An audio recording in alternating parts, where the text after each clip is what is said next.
അവൾക്ക് ഡിവോഴ്സ് വേണ്ടല്ലോ, അവൾക്ക് ഡിവോഴ്സ് വേണ്ട. അവൾക്കൊരൊറ്റ ആഗ്രഹം ഉണ്ടായിരുന്നോള്, എനിക്ക് എൻ്റെ അമ്മ സിംഗിൾ പേരൻ്റായിട്ട് ജീവിച്ച് എനിക്കാ ഗതികേട് എൻ്റെ മോക്കുണ്ടാവരുത്. അതുകൊണ്ട് അവൾ പറഞ്ഞെന്നും പറയുന്നുണ്ടാ, നിനക്ക് എന്തെങ്കിലും അഫെയർ ഉണ്ടെങ്കിലും ഞാൻ സഹിക്കാൻ തയ്യാറാണ്, എന്നാലും എൻ്റെ മോക്ക് അച്ഛൻ വേണം. പിന്നെ അവൻ അഫെയർ ഉണ്ടെന്ന് പറയുന്നു, അതെൻ്റെ മോള് കണ്ടുപിടിച്ചു. അവൻ്റെ പെങ്ങളെ കുഞ്ഞുമതി എപ്പോഴും ഫോട്ടോസിനെ നോക്കിയാലും മോളെ അറിയാം, എൻ്റെ മോൻ എൻ്റെ മോൻ എൻ്റെ മോൻ. ആ സ്വന്തം കുഞ്ഞിനെ ഇന്ന് വരെ ആലോചിക്കുന്നത് ഞങ്ങൾ കണ്ടിട്ടില്ല. എൻ്റെ കുഞ്ഞിൻ്റെ മുഖത്തേക്ക് അടയാളങ്ങൾ ഞാൻ ഇന്നാണ് കാണുന്നത്. ഈ മാതിരി ഉപദ്രവിച്ചിട്ടുണ്ടെന്ന് ഇതാണ്. അവൻ്റെ പെങ്ങൾ ഒരു കാലവും എൻ്റെ കുഞ്ഞ് ജീവിക്കാൻ അനുവദിക്കത്തില്ലായിരുന്നു, ഒരു നിമിഷവും ജീവിക്കാൻ അനുവദിക്കത്തില്ലായിരുന്നു മോളെ. അയ്യോ 4 വർഷം ആവുന്നേ ഉള്ളൂ മോളെ. കുഞ്ഞിന് എത്ര വയസ്സായിട്ടുണ്ടാവും? മാർച്ച് 26-ാം തീയതി 1 വയസ്സായി.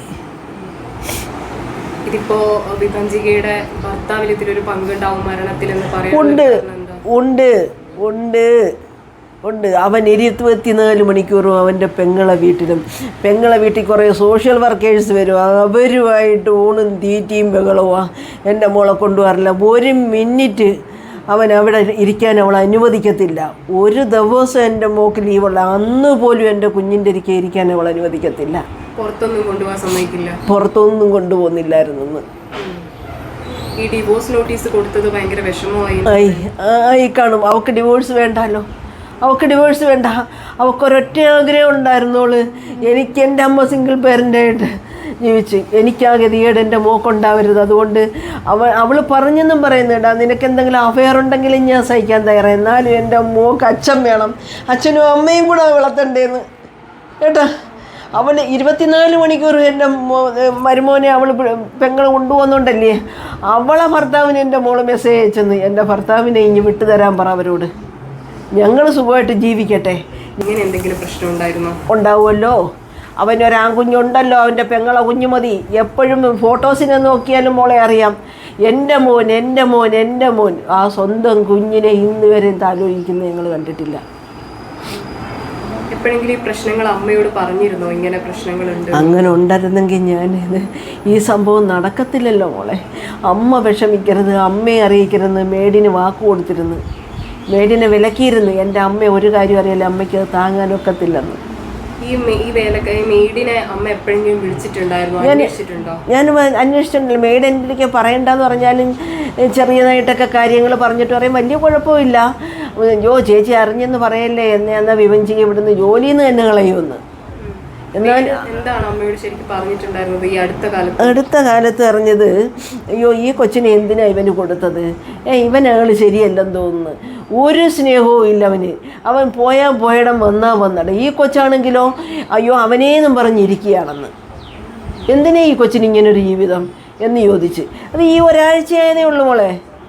അപ്പം അമ്മ അവിടെ താമസിച്ച് ആ സമയത്ത് എന്തെങ്കിലുമൊക്കെ സൗന്ദര്യപ്പിണക്കങ്ങൾ അതൊന്നും അത്ര കാര്യമായിട്ട് നമ്മൾ കാണുന്നതും ഇല്ലായിരുന്നു. പക്ഷേ അന്നൊരു ഇവളെ വണ്ടി വെച്ച് ഉപദ്രവിക്കുമായിരുന്നു എന്ന് പറയുന്നു. ഇല്ല, ഇപ്പം ആ മേഡ പറഞ്ഞ അന്നും ചേച്ചി ഇവിടെ നിൽക്കുന്ന സമയത്തും വണ്ടിക്കകത്ത് വെച്ച് മുടി ചുറ്റിപ്പിടിച്ച് സ്റ്റെയറിങ്ങിൽ ഇടിക്കുകയൊക്കെ ചെയ്യുമായിരുന്നെന്ന് മോള് പറഞ്ഞെന്ന് അവളോട്. മുടി മുറിച്ച രംഗം എനിക്ക് കണ്ടിട്ടേ മോളെ. മുടി അവൾ മുറിച്ചത് അല്ല, അവൻ മുറിച്ചതിന് ശേഷം ബാക്കി മുറിച്ചതാണെന്ന് എനിക്ക് തോന്നുന്നത്. ഞാൻ ഇന്ന് ഫേസ്ബുക്കിനകത്ത് കണ്ടിട്ട് എനിക്ക് എൻ്റെ മോള് മുടി മുറിക്കത്തില്ല, അവൾ അത്രത്തോളം കെയർ ചെയ്തിരുന്ന ഒരു സാധനം, അവൾ മുടി മുറിക്കത്തില്ല മോളെ, സ്വന്തം പ്രകാരം മുറിക്കത്തില്ല. എൻ്റെ കുഞ്ഞിൻ്റെ മുഖത്തേക്ക് അടയാളങ്ങൾ ഞാൻ ഇന്നാണ് കാണുന്നത്. ഈ മാതിരി ഉപദ്രവിച്ചിട്ടുണ്ടെന്ന് ഇതിനെല്ലാം ഒരു കാരണക്കാരി അവളാണ്, അവളെ കൈയോടുകൂടിയാണ്. പിന്നെ അവൻ അഫെയർ ഉണ്ടെന്ന് പറയുന്നു, അതെൻ്റെ മോള് കണ്ടുപിടിച്ചു. അതൊരു ദിവസം ഇവൻ വെള്ളമടിച്ചങ്ങാണ്ട് കിടന്നപ്പം കുഞ്ഞിന് പാൽപ്പൊടി മേടിക്കണമെന്നും പറഞ്ഞ് അതിൻ്റെ ലോക്ക് അഴിച്ച് അന്ന് ഇതെല്ലാം കണ്ടുപിടിച്ച് അവൾ ഓഫീസിലെ ലാപ്ടോപ്പിലാക്കി വെച്ചിരുന്നെന്ന്. അതെന്നിട്ട് ഇത്രയും ഡീറ്റെയിൽസായിട്ട് എൻ്റെ ഈ ജോലിക്കാരി പെണ്ണ് പറഞ്ഞിരുന്നെങ്കിലും ഞാനത് അന്വേഷിച്ചേനെ. ഇന്ന് മെനിഞ്ഞാന്നോ 4 നാളാണ് പറയുന്നത്, അവളെ കയ്യിൽ എന്തൊക്കെയോ ഒരു പെണ്ണിൻ്റെ റെക്കോർഡ് കിട്ടിയിട്ടുണ്ടെന്നും, ഇവൻ നാട്ടിൽ വന്നപ്പം ആ പെണ്ണിൻ്റെ ഭർത്താവിനെ വിളിച്ച് ചോദ്യം ചെയ്തതിന് ശേഷം പിന്നെ ഈ അന്നേരം അവൻ്റെ ഭാര്യ ഈ പറഞ്ഞ കാമുകി ഇവനെ വിളിച്ചെന്ന്, നിൻ്റെ ഭാര്യ എൻ്റെ ഭർത്താവിനെ വിളിച്ച് കംപ്ലൈൻറ്റ് ചെയ്തെന്നും പറഞ്ഞു. എന്നിട്ട് അവൻ നാട്ടിൽ നിന്നുകൊണ്ട് അവൻ്റെ പെങ്ങളുമുണ്ട്, അന്നേരവും അവൻ്റെ പെങ്ങളുമുണ്ട്, അവൻ്റെ പെങ്ങളും ഇവനും കൂടെ എൻ്റെ മോളെ ചീത്ത വിളിച്ചു. അങ്ങനെ അവസാനം അവർ തിരിച്ചു ചെല്ലാൻ നേരത്തെ എൻ്റെ മോൾ ഓഫീസിൽ നിന്ന് വന്ന് ഏതോ മാളിൽ കയറിയിരുന്ന് ഇവനെ അടിക്കുമെന്ന് പേടിച്ച്, പിന്നെ വേറെ ഏതോ കൂട്ടുകാർക്കുള്ള അകമ്പടിയോടെ അന്നകത്ത് കയറിയത്, അത് വേറെ ചെയ്ത്. എന്നിട്ട് ഇവൻ്റെ പെങ്ങൾ പറഞ്ഞെന്ന്, നമ്മളിപ്പം നാട്ടിൽ വന്നില്ല, ഇനി നമുക്ക് തായ്ലാൻഡും ഇറ്റലിയിലും ജപ്പാനിലും പോയാൽ മതിയെന്ന് പെങ്ങൾ പറഞ്ഞു. അത്ര പോലും വിഭജിക്കുക എങ്ങോട്ടും കൊണ്ടുപോകാറില്ല. ഇതിപ്പോ ഇങ്ങനെ ഈ സംഭവം ഉണ്ടല്ലോ, ഇങ്ങനെ നടന്നതിന് ശേഷം അമ്മ ഈ വിഭജികയുടെ ഭർത്താവിന്റെ വീട്ടുകാരുമായിട്ട് എന്തെങ്കിലും ബന്ധപ്പെട്ട് സംസാരിച്ചിരുന്നോ? ഞാൻ ബന്ധപ്പെട്ടിട്ടില്ല മോളെ. കാര്യം അവർ ബന്ധപ്പെട്ടിട്ടില്ല. അവർ ഈ ഇവൻ്റെ ഒരു വല്യച്ഛനെ ഞാൻ വിളിച്ചിട്ട് പറഞ്ഞ്, നിങ്ങൾ അന്വേഷിച്ചിട്ടുണ്ടോ എൻ്റെ കുഞ്ഞ് മരിച്ചെന്ന് പറയുന്നില്ലേ, നിങ്ങൾ അന്വേഷിച്ചിട്ടുണ്ടോ എന്ത് കാരണമാണെന്ന്? അന്നേരം ഇയാൾ എനിക്ക് പണ്ടൊരു വോയിസ് മെസ്സേജ് ഇട്ടാൽ ഞാൻ അയാൾക്ക് അയച്ചു കൊടുത്ത്. അപ്പോൾ അവർക്ക് നാണക്കേട് ആരും അറിയരുത്, പൊതിഞ്ഞ് വെച്ചേക്കണം. എന്താണ് വോയിസ് മെസ്സേജ്? വഴക്കിട്ടെന്നുള്ള കാര്യം. അവർ വഴക്കുണ്ടാക്കുന്നവർ വഴക്ക് പരിഹരിക്കുന്നത് എങ്ങനെയാ? അവരാൾക്കാർ ഈ ഒരു കുടുംബമാണ് ഇത്രയും മോശപ്പെട്ട് ജീവിക്കുന്നത്, ബാക്കിയുള്ളവരൊന്നും വലിയ കുഴപ്പക്കാരല്ല. ഈ ഒരു കുടുംബം അച്ഛന് അവർ പണ്ടേ പേർഷ്യ ജീവിച്ച് അവർക്ക് ആ ലെവലിൽ അവർ കുറേ അവരെ സഞ്ചാരം അത്ര നല്ലതല്ല. അച്ഛന് മോളും എങ്ങനെ പോയാലും അച്ഛൻ എങ്ങനെ പോയാലും ഇവർക്ക് പരസ്പരം ആർക്കും 3 പേരും ഒരേ കണക്കുള്ള സ്വഭാവമാണ്. ഇപ്പോൾ ഈ ഒരു ഇതറിഞ്ഞതിന് ശേഷം ഇതെങ്ങനെയായിരുന്നു അറിയുന്നത് അമ്മ ഇങ്ങനെ ഒരു അപകടം മകൾക്ക് സംഭവിച്ചു എന്നുള്ളത്? അത് ഞാനല്ല മോളെ അറിഞ്ഞ്, ഞാൻ ഒരു പകൽ മൊത്തവും അറിഞ്ഞില്ല മോളെ. അറിഞ്ഞവരാരും എനിക്ക് പറഞ്ഞതുമില്ല. എനിക്കൊന്ന് യാദൃച്ഛികമായി എനിക്ക് എൻ്റെ മോളെ ഫോട്ടോകളൊക്കെ ഞാൻ എടുത്തു വെച്ച് ഞാനത് കണ്ടുകൊണ്ടിരുന്നു എന്നല്ല, ഈ ഒരു സംഭവം ഞാൻ അറിഞ്ഞില്ല, ഒരു പകൽ മൊത്തവും ഞാൻ അറിഞ്ഞില്ല. രാത്രിയാണ് എല്ലാവരോടും എൻ്റെ ഇത് പറയുന്നത്. ഈ വക്കീലിനെ എപ്പോഴായിരുന്നു അമ്മ മുഖാന്തരല്ലേ ബന്ധപ്പെട്ടിരുന്നത്? അത് ജോയിസ് ഈ മെയ്ഡ് എന്നെ വിളിച്ചിട്ട് പറഞ്ഞ്, ചേച്ചി പിന്നെ വിവഞ്ചി നിതീഷ് എൻ്റെ മോക്ക് ഡൈവോഴ്സ് നോട്ടീസ് അയച്ച് അവന് ഡൈവോഴ്സ് കിട്ടിയെന്ന് പറയുന്നത്. അപ്പോൾ എൻ്റെ മോക്ക് ഞാൻ മെസ്സേജ് അയച്ച്, ഇതെന്താ മോളെ ഉള്ളയാണോ ഈ സംഭവം?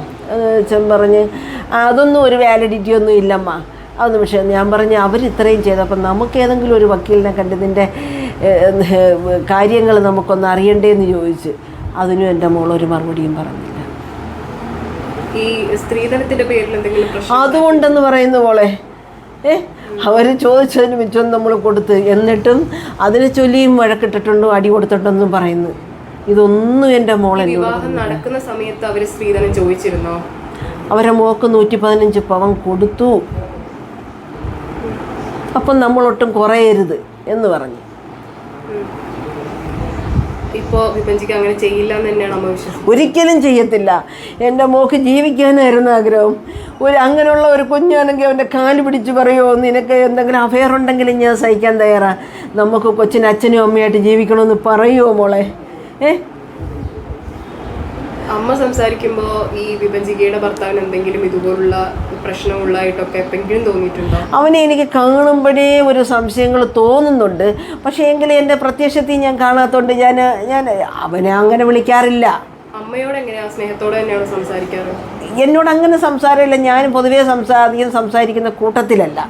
അപ്പോൾ മരുമോൻ്റെ സ്ഥാനം കൊടുത്ത് തന്നെ ഞാൻ ജീവിച്ചു പോകുന്നത്. ആവശ്യമില്ലാതെ ഓവറായിട്ട് സംസാരിക്കുകയോ അല്ലെങ്കിൽ ആവശ്യമില്ലാത്തുള്ള കാര്യത്തിൽ ഇടപെടുകയോ ഒന്നും ഞാൻ ചെയ്യാറില്ല.